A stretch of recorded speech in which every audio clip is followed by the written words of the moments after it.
1% भी अगर चांस होगा क्लॉप को लाने का रियल मैड्रिड में, पेरेज ये चांस छोड़ने नहीं वाला। 1%, मुझे पता है बहुत मुश्किल है, हाँ दिख रहा है जिस तरह वो खुद से क्लॉप जो स्टेटमेंट दे रहा है, बट अगर 1% भी चांस होगा क्लॉप को लाने का रियल मैड्रिड में, पेरेज जिस हालत में अभी रियल मैड्रिड है, क्लॉप रियल मैड्रिड पेरेज नहीं छोड़ेगा वो चांस, 1% भी नहीं छोड़ेगा भाई। जिस हालत में Real Madrid right now according to reports, Real Madrid already give up कर चुकी है इस सीजन पर। मतलब जो भी अब Mbappe, Kylian Mbappe, Vinicius, Camavinga, Tchouameni, Bellingham जो आपस में जो खेल के जो भी अगर कुछ अचीव, बहुत मुश्किल है, जो भी कुछ करते हैं सीजन वो इन पे छोड़ दिया भाई, but real Madrid already give up कर चुकी है सीजन पर। सीन ऐसा बहुत सारी बातें करनी है भाई, हालैंड पे करनी है, पेरेस पे करनी है, रियल मैड्रिड पे करनी है भाई, कोचेस पर करनी है, मूरिन्हो की रिपोर्ट्स आ रही है, क्लॉप की रिपोर्ट्स आ रही है, मरेस्का की रिपोर्ट्स आ रही हैं, कितना दम है रिपोर्ट, फैन टू फैन भाई, बिल्कुल फैन टू फैन आपके सामने बात करनी, डिस्कस करना है कमेंट सेक्शन में भाई। सिंपल भाई, रिपोर्ट स्टार्ट करते हैं। बहुत सारी रिपोर्ट्स आई है भाई। पहली रिपोर्ट आपके सामने है मेरे भाई, फ्लोरेंटिनो पेरेज भाई is in contact with Erling Haaland के एजेंट के साथ भाई। प्रेसिडेंट का dream of making the transfer भाई happen as early as this summer भाई, but he knows it will be very difficult.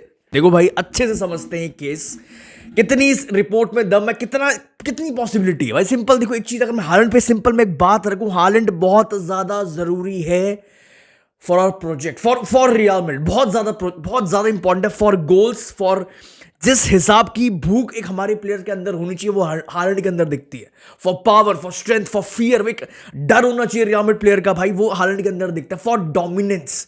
जिस हालत में राइट नाउ रियल मैड्रिड है, जब रियल मैड्रिड की भाई, जब रियल मैड्रिड हार रही होती है, हमारे प्लेयर्स के जो कंधे पहले गिर जाते हैं भाई, वो हालैंड के अंदर चीज है। For dominance you need Holland, उसकी मेंटालिटी, उसके गोल्स, उसकी भूख, एक प्रॉपर गैलेक्टिको साइनिंग, एक प्रॉपर गैलेक्टिको इंपैक्ट। पर पहले आप ये रिपोर्ट देखो, a potential भाई to bring Erling Haaland भाई would cost Real Madrid a total package of around भाई 500 million in transfer fee। and ये चीज this is what भाई makes the deal very difficult। देखो भाई, हालैंड का जो सीन है वो अच्छे से समझते हैं। रियल मैड्रिड को कम से कम 200, कम से कम मैं बोल रहा हूं, कम से कम 200 से 300 मिलियन देने पड़ेंगे मैनचेस्टर सिटी को फॉर अर्लिंग हालैंड भाई। जो अर्लिंग हालैंड का जो न्यू कॉन्ट्रैक्ट जो उसने साइन किया था अभी हाल ही में, जो उसने न्यू कॉन्ट्रैक्ट साइन किया भाई, वो है 2034 तक है। और उसमें एक चीज मैं क्लियर कर दूं, उसमें ना ही कोई एग्जिट क्लॉज है, ना ही कोई रिलीज क्लॉज है एनी मोर। वो उसके पहले वाले कॉन्ट्रैक्ट में शायद था, वो अच्छे से मुझे क्लियर है, बट अब तो बिल्कुल ही नहीं है। 2034 तक। इसका मतलब सिंपल सा है, अब मैनचेस्टर सिटी डिसाइड करेगी अगर हालैंड को बेचना है। सुनो, अगर वो डिसाइड करेंगे, सिटी ना रियल मैड्रिड के हाथ में है ना हालैंड के हाथ में है, सिटी डिसाइड करेगी अगर हमें अर्लिंग हालैंड बेचना है तो 200 मिलियन में बेचना है, 300 में, 400 में, 500 में, ये सिटी डिसाइड करेगी। ये ना रियल मैड्रिड कर सकती है ना हालैंड कर सकता है 2034 तक। अगर मान लो, चलो अगर ये मान लेते हैं हो जाता है, अगर ये वो बेचने को रेडी होते हैं, तो भाई ये मोस्ट एक्सपेंसिव ट्रांसफर होगी भाई in the history of football. But question ये खड़ा होता है, क्या पेरेज जैसा प्रेसिडेंट, जो आपने हाल ही में देखा होगा, पेरेज जो भाई एक रुपया भी निकालने को रेडी नहीं हो रहा भाई, फ्री में सबको लेने को, क्या पेरेज, क्या रियल मैड्रिड 400, 500, 300, 200, क्या इतना पैसा सिंगल प्लेयर पे रियल मैड्रिड खर्चने को रेडी होगी भाई? ये बहुत बड़ा रिस्क हो भाई, ये तो कोई सेंस ही नहीं है। 200, 300, 400 मिलियन रियल मैड्रिड जान ही नहीं जाती चीजें भाई। वो क्या ला लीगा में चलेगा, नहीं चलेगा, क्या वो स्पेन में चलेगा, क्या वो टैक्टिकल टीम्स को पकड़ ले, क्या नहीं, सब बकवास है, सब बकवास है। अगर अर्लिंग हालैंड अब रियल मैड्रिड में आएगा तो वो तो फ्री आएगा, जब उसका 2034 का कॉन्ट्रैक्ट पूरा फिनिश हो जाएगा विद मैनचेस्टर सिटी। रियल भाई, पेरेज अपने सपनों, भाई मैं क्लियर कट आपके सामने रख रहा हूं भाई, ये सब बकवास है, सब बकवास। और क्यों ये बकवास चल रही है मैं आपके अभी क्लियर करता हूं। बहुत सारी बकवास जो चल रही है, बात क्लियर कर भाई। ये पेरेज अपने सपने में भी भाई 150 भी ज्यादा ही बोल दिया, 120 मिलियन से ऊपर एक सिंगल अर्लिंग हालैंड की कभी नहीं देगा। 300, 400, 500, 200 मिलियन तो बहुत दूर की बात है। एंड जहां तक भाई जो रिपोर्ट चल रही है, आपके सामने लगा देता हूं भाई, जो रिपोर्ट चल रही है भाई, हालैंड का एक करियर, एक डिफाइंड प्लान है भाई इन हिज माइंड भाई, definitely wants to join Real Madrid at some point भाई। जो भाई देखो यार, सिंपल ही, अगर आप मेरा इसमें पर्सपेक्टिव जो हर एक सबका अपना है भाई, मेरे हिसाब से हाँ, हालैंड के दिमाग में 100% होगा मैनचेस्टर सिटी के बाद जो नेक्स्ट स्टेप मैंने उठाना है वो या तो बारसा या तो रियल, फाइनल स्टेप, यही दो क्लब होते हैं भाई।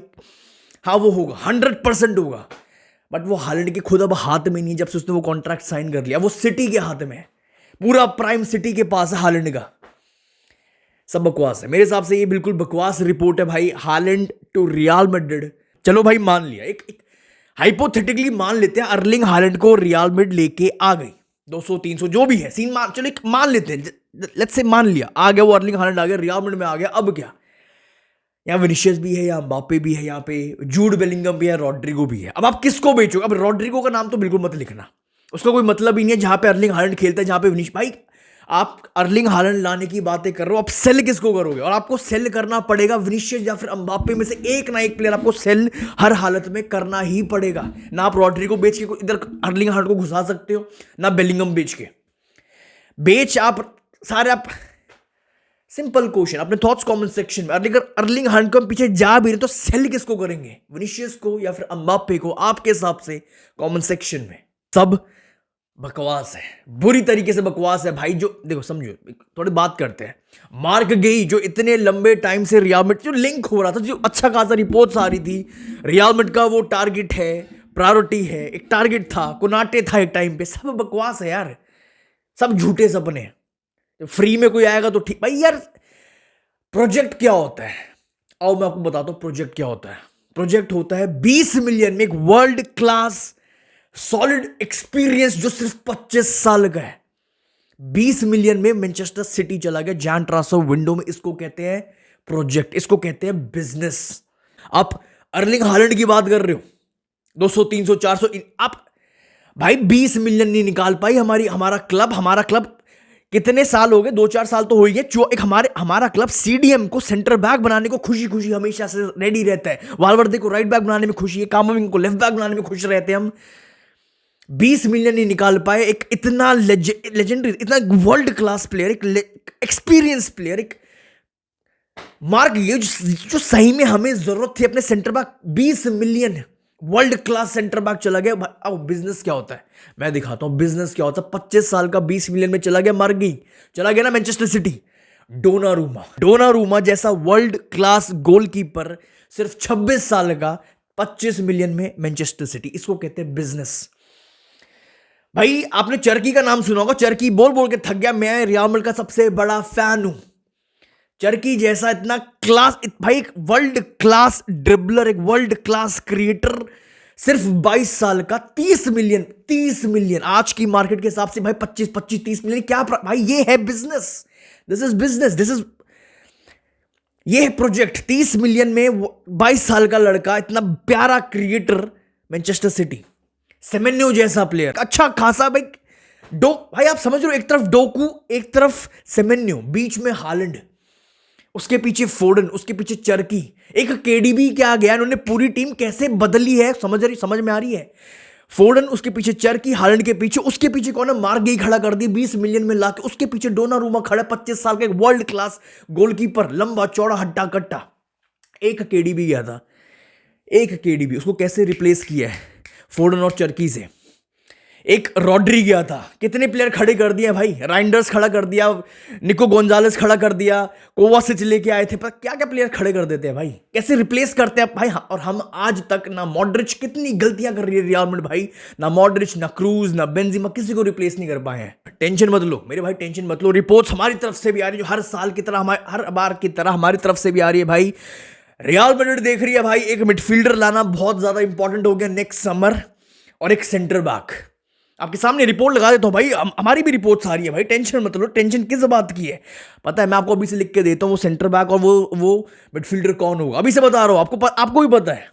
मिडफील्डर होगा निको पास, हमारा ही अकेडमी का प्रोडक्ट, और सेंटर बैक होगा जैकोबो रामोन, जिसका बहुत अच्छा खासा जा रहा है, वो कोमो में अच्छा खासा उसका जो डेवलप हो रहा है, वो दोनों हमारे अकेडमी के प्रोडक्ट है। यही फैक्ट है और यही होना है। 20 मिलियन का भाई मार्क गई, हम उसको नहीं ला भाई। हमारा सिंपल है, या तो आप साउथ अमेरिकन से कोई ब्राजीलियन को एक पकड़ के ले आओगे कि एंड्रिक भाई, हमें भाई कैसा क्लब भाई, आप समझो स्टैंडर्ड, इस क्लब का स्टैंडर्ड क्या था और क्या बन गया। अब हम बच्चे पकड़ के लाते हैं और उनको डेवलप करते हैं रियल मैड्रिड में। हम एक डेवलप्ड, एक डॉर्टमंड वाला क्लब की फीलिंग आती है, वो प्लेयर लाती है, डेवलप करते हैं और बेच देती है। चलो हम बेचते नहीं है, पर हम बच्चे ला रहे हो, डेवलप कर रहे हैं अपने क्लब में। 20 मिलियन का भाई मार्क गई, या फिर कोई एक सेंटर बैक नहीं लाया गया भाई। हम 50-50 मिलियन फ्रैंको मस्तनतोर 18 साल के लड़के पर खर्च देते हैं भाई, जिसने 18 गेम, ये 18 गेम खेल चुका है। 18 गेम में सिर्फ 2 गोल्स और 1 असिस्ट है भाई। ये कौन सी रियल मैड्रिड बन गई है, क्या स्टैंडर्ड बन गए हैं भाई। देखो, I am not against Franco Mastantuono भाई, मैं इस बंदे के अगेंस्ट में बिल्कुल भी नहीं हूं, बट ये मूव बहुत ज्यादा, 18 साल का है, 17, बहुत ज्यादा अर्ली मूव है। अगर साइन कर भी लिया तो उसको लोन पे दो ना भाई। हम यहाँ पे डेवलप करने थोड़े बैठे हैं। वो भी 18 साल के लड़के को लाए जो पहली बार यूरोप में खेल रहा है। 18 साल के लड़के को लाए जो पहली बार में यूरोप में खेल रहा है, वो भी इतनी डिसफंक्शनल टीम में जहां बैलेंस ही नहीं है। अरे ना वो डेवलप हो पाएगा ना कुछ हो पाएगा उसका। ये स्ट्रैटेजी है हमारी। क्या बिजनेस होता आपको दिखाया ना, बिजनेस मैनचेस्टर सिटी, सेमेन्यो कहाँ, वो कहा, आयत नोरी आपके सामने है भाई। कितना क्लासी लेफ्ट बैक, सिर्फ 24 साल का, 30-35 मिलियन में उठा रहे हैं। हम बच्चे पकड़ रहे हैं और डेवलप कर रहे हैं। अब आते हैं भाई कोचेस पर। भाई बहुत सारे कोचेस रियल मैड्रिड से लिंक, और डेफिनेटली भाई देखो, अर्बेलोआ हो, कोई भी हो भाई, ये रियल मैड्रिड ठीक है, अभी हंसना है, सब लोग हंस रहे हैं, दुनिया हंस रही है, हम एज ए ग्राउंड खुद हंस रहे हैं अपनी किस्मत पर, अपनी स्ट्रैटेजीज पर, अपनी टीम पर हमें खुद हंसी आ रही है, अपने फुटबॉल पर, अपनी परफॉर्मेंस पर हम खुद हंस रहे हैं, दुनिया तो हंसेगी। और भाई ये सिचुएशन ज्यादा टाइम तक नहीं है। अर्बेलोआ नहीं रहेगा नेक्स्ट आपका सीजन में आपका कोच, कोई यंग कोच नहीं, आपका कोई बड़ा एलीट कोच आएगा ही आएगा रियल मैड्रिड भाई। ये रियल मैड्रिड दुनिया का सबसे बड़ा क्लब है। बात करते हैं कोचेस पे, बात करते हैं भाई। आपके सामने पहली रिपोर्ट जो सिंपल है भाई, रियल मैड्रिड हैव स्टार्टेड भाई, पता है न्यू कोचेस देखना शुरू कर चुके फॉर नेक्स्ट सीजन, और डेफिनेटली इस रिपोर्ट में दम है, 100% है। बट क्वेश्चन अब ये खड़ा होता है भाई, सेकंड रिपोर्ट आपके सामने रखनी है भाई। देखो, Florentino Perez wants Klopp at any cost. You know, they really love basketball at Real Madrid as well. Yeah, it's great. Maybe some of them watch the game tonight. Thank you. Simple plan है। Plan A, जो जितनी भी reports अभी भर के आ रही है भाई, प्लान ए सिंपल है। ड्रीम टारगेट है क्लॉप, एक बड़ा कोच, एलीट कोच, जो ड्रेसिंग रूम को, जो अपने एक्सपीरियंस से संभाल सकता है, ईगोज हैंडल कर सकता है। अगर 1% भी चांस है हम क्लॉप के पीछे जाएंगे, ये मुझे भी लग रहा है, सबको लग रहा होगा, कोई आएगा तो बड़ा कोच ही आएगा, अब हम एक्सपेरिमेंट नहीं करने वाले इधर। प्लान भी, अगर क्लॉप नहीं आता है तो प्लान भी होगा भाई, जो अकॉर्डिंग टू रिपोर्ट्स आ रही है, आई डोंट नो व्हाई, क्या है मुझे नहीं पता भाई। एंजो मरिस्का रियल मैड्रिड बहुत ज्यादा लाइक करती है, एडमायर करती है भाई, और प्लान भी, अगर क्लॉप नहीं आता, एंजो मरिस्का है right now for Real Madrid. साथ ही साथ भाई ये भी क्लियर कर दूं, जो रिपोर्ट्स आ रही है भाई, Klopp is fascinated by Real Madrid, जो बिल्कुल भी उसकी स्टेटमेंट से नहीं लग रहा, but according to this report he is fascinated by Real Madrid, but he is only willing to return to coaching by for 2 teams, एक Real Madrid and दूसरी जर्मन नेशनल टीम। क्लॉप पर आने से पहले जो अपने थॉट्स में रखूं, मोरिन्यो पे भी बात कर लेते हैं। कुछ रिपोर्ट्स मोरिन्यो की भी आ रही हो, काफी कमेंट सेक्शन में मैं देख रहा था, काफी रियल मैड्रिड फैंस चाहते हैं भाई मोरिन्यो जैसा कोच लाने की। एक मोरिन्यो भाई मानते हैं, चलो बात करते हैं, डिस्कस करते हैं, मोरिन्यो जैसा एक स्ट्रिक्ट कोच रियल मैड्रिड को सही में जरूरत है। जो बंदा एक मोरिन्यो है, कार्लो एंसेलोटी, जो इस ड्रेसिंग रूम के माहौल को संभाल सकते हैं। मेरे हिसाब से, मेरा पर्सपेक्टिव है, क्लॉप भी नहीं संभाल पाएगा मेरे हिसाब से। मोरिन्यो और कार्लो एंसेलोटी 2 ही ऐसे कोच बने जो इस जो रियल मैड्रिड के ड्रेसिंग रूम है, जो ईगो वाले प्लेयर्स, जो उनमें ईगो है, जिनमें घमंड है, वो संभाल सकते हैं इस ड्रेसिंग रूम को। मोरिन्यो जैसा स्ट्रिक्ट कोच बहुत ज्यादा जरूरी है भाई इस थकी हुई रियल मैड्रिड के लिए, इस लो इंटेंसिटी वाली रियल मैड्रिड, इन ईगो वाले प्लेयर्स के लिए भाई, इस टीम को बहुत ज्यादा जरूरत है मोरिन्यो की। मेरे हिसाब से भाई क्लॉप भी इस टीम में जान नहीं डाल पाएगा। विनीशियस ज़ाबी अलोंसो की नहीं कर रहा, जो भाई मोरिन्यो एक ऐसा कोच है जो पहले आएगा, 5 गेम पहले लगातार बिठाएगा म्बाप्पे को, लगातार बेंच पे बिठा देगा भाई, फिर उसको लाएगा, फिर 5 गेम लगातार विनीशियस को बेंच पे बिठा देगा लगातार भाई। उसकी नहीं फटती किसी से, ना किसी प्लेयर से, ना किसी से।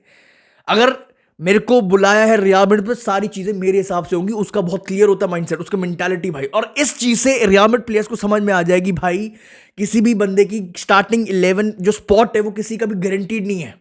इस चीज से एक चीज भाई दोनों एम्बाप्पे एंड विनीशियस, जो भी रियल मैड्रिड का प्लेयर अच्छे से समझ जाएंगे भाई, इस टीम का गुंडा कौन है, होसे मोरिन्यो है। अगर ये बंदा आता है भाई, होसे मोरिन्यो कौन है मैं बताता हूँ, होसे मूरिन्हो वो है जिसने क्रिस्टियानो रोनाल्डो जैसे बंदे को रुला दिया था। ये मॉड्रिच के वर्ड्स हैं। उसने रोनाल्डो जैसे बंदे को रुला दिया था for not pressing enough. But question वही है, क्या क्लॉप के आने से, मूरिन्हो के आने से, या फिर कोई भी कोच आप जो लेके आ रहे हो, जो एक्सपीरियंस को बड़ा कोच जो भी आप लेके आते हो, कोई ना कोई तो लाओगे ना भाई, क्या उनके आने से क्या रियल मैड्रिड का बोर्ड ड्रेसिंग रूम संभालने देगा मूरिन्हो को, क्लॉप को संभालने देगा? अपने हिसाब से संभालो। क्योंकि जावी अलोंसो जाते जाते एक चीज बोल के गया, ना तुमने मुझे ड्रेसिंग रूम संभालने दिया, जब मैंने करने लगा अपने तरीके से काम, जब विनीशियस को सब ऑफ करने लगा, तब तुम मेरे बीच में घुसे। ना प्लेयर्स मेरी सुन रहे हैं इस क्लब में, ना बोर्ड मेरी सुन रहा है इस क्लब में, तो कौन सा कोच, क्या कोच, कितना भी बड़ा कोच क्या कर लेगा? कुछ भी नहीं। मूरिन्हो लाओ, क्लॉप लाओ, कार्लो लाओ, जिडान लाओ, जावी अलोंसो फिर से लाओ, प्लेयर्स को बदल, छोड़ दो, प्लेयर्स को तो साइड में करो, वो सेकेंडरी चीज है। अगर रियल मैड्रिड बोर्ड को पूरी पावर कोच को देनी पड़ेगी भाई, मुझे कैसे ट्रीट करना है इन प्लेयर्स को, इन बदतमीज प्लेयर्स को भाई, किसको खिलाना है किसको नहीं खिलाना है मेरी पावर है, कोच की पावर होनी चाहिए, किसको बिठाना है किसको नहीं बिठाना। और कोई भी बदतमीजी अगर पिच पर कर दे, या इनफ प्रेसिंग ना करे, या फिर मेरी टैक्टिकल चीजें ना समझे, या फिर नहीं करे जो मैं चाह रहा हूं भाई, उसको सीधा बेंच करने की पावर कोच के अंदर होनी चाहिए, बोर्ड के पास नहीं होनी चाहिए। उसको सीधा, और ज्यादा ही बदतमीजी करा सीधा सेल करो भाई। कैंसिलो को बाहर निकालता ना पेप ने, क्यों निकालता मैनचेस्टर सिटी से? भाई पावर होनी चाहिए, तभी तो आपके प्लेयर्स आपकी सुनेंगे। एंड सेकंड चीज भाई, कोई सा भी कोच लाओ, क्लॉप, मूरिन्हो, जो भी लाना लाओ भाई, आपको सबसे पहले अपनी midfield, proper team, proper balance आपको इस टीम में देना पड़ेगा। कोच को उसकी साइनिंग्स आपको देनी पड़ेंगी भाई, उसके सिस्टम के हिसाब से, वरना तो हाल तो बहुत बुरे हैं। दुनिया हंस रही है, हम भी हंस रहे हैं, खुद हम अपनी सिचुएशन पे हंस रहे हैं भाई। और सिंपल चीज, मेरे थॉट्स इस जो इतनी रिपोर्ट, जो भर भर के रिपोर्ट्स आ रही है, एक चीज बता रहा हूं, अर्लिंग हालैंड पे जो रिपोर्ट्स आ रही है, जो ड्रीम टारगेट है, क्लॉप है, जो मूरिन्हो, जो भी है, मेरे सिंपल थॉट्स हैं राइट नाउ जो मैं आपके सामने रख रहा हूं भाई, ये सब बकवास है। 72 घंटे, 3 दिन के अंदर अंदर भाई रियल मैड्रिड पहले एल क्लासिको हारी है। समझो क्यों ये बकवास बोल रहा हूं भाई। पहले हम एल क्लासिको हारे, वो भी फाइनल, वो भी बार्सिलोना से, एल क्लासिको हारे। फिर हमारा दूसरे दिन क्या हुआ, जावी अलोंसो सैक हो गया भाई। थू हर जगह बदनामी हो रही है रियल मैड्रिड की, प्लेयर्स की वजह से। इतना बड़ा coach, talented coach, Bayern Munich का डायरेक्टर बोल रहा है, कोई बोल रहा है, कोई रियल बेटिस का पेलेग्रिनी बोल रहा है, क्लॉप खुद बोल रहा है, क्या है रियल मैड्रिड, क्या हो रहा है भाई? इतना टैलेंटेड कोच 6 महीने में कैसे सैक हो सकता है? एंड तीसरा दिन हिस्ट्री बना दी भाई। हम कोपा डेल रे में 17th पोजीशन पे, जो सेकंड डिवीजन टीम थी, हम उनसे हार गए। ये सब बकवास है। सिर्फ डैमेज कंट्रोल चल रहा, सिर्फ पेरेज की तरफ से पीआर चल रही, रियल मैड्रिड की तरफ से पीआर चल रही, सिर्फ डैमेज कंट्रोल किया जा रहा है। रिपोर्ट भी बाहर आ रही है भाई, खुद पेरेज, खुद रियल मैड्रिड चाह रही है, खुद उन्होंने एक मैसेज भिजवाया है, बर्नाबाउ बिल्कुल भी बिल्कुल भी विसल, बिल्कुल भी हेट ना दे इन प्लेयर्स को। अगला मैच, जो कल का मैच, जो आज का मैच है लेवांटे के साथ, फटी पड़ी है, हर जगह से फटी पड़ी है रियल मैड्रिड प्लेयर्स की, हमारे बोर्ड की। क्योंकि अगर बर्नाबाउ अपनी औकात पे आ गया ना, ये सारे जो इनको 1 सेकंड में ठीक कर देगा। अगर फैंस अपनी औकात पे आ गए ना बर्नाबाउ पे, 1 सेकंड में छोड़ के भागेंगे सारे प्लेयर्स जो बिल्कुल भी सीरियस नहीं है for this club, for this batch. That's all for this video भाई। अपने थॉट्स कमेंट सेक्शन में जरूर रखना भाई। I'll see you very soon। I hope आपने वीडियो को ऑलरेडी लाइक कर दिया, चैनल को ऑलरेडी सब्सक्राइब कर दिया। अपने थॉट्स एक अर्लिंग हालैंड पे, क्लॉप पर, रियल मैड्रिड पर जरूर रख के जाना। I'll see you very soon। आला मदरीद।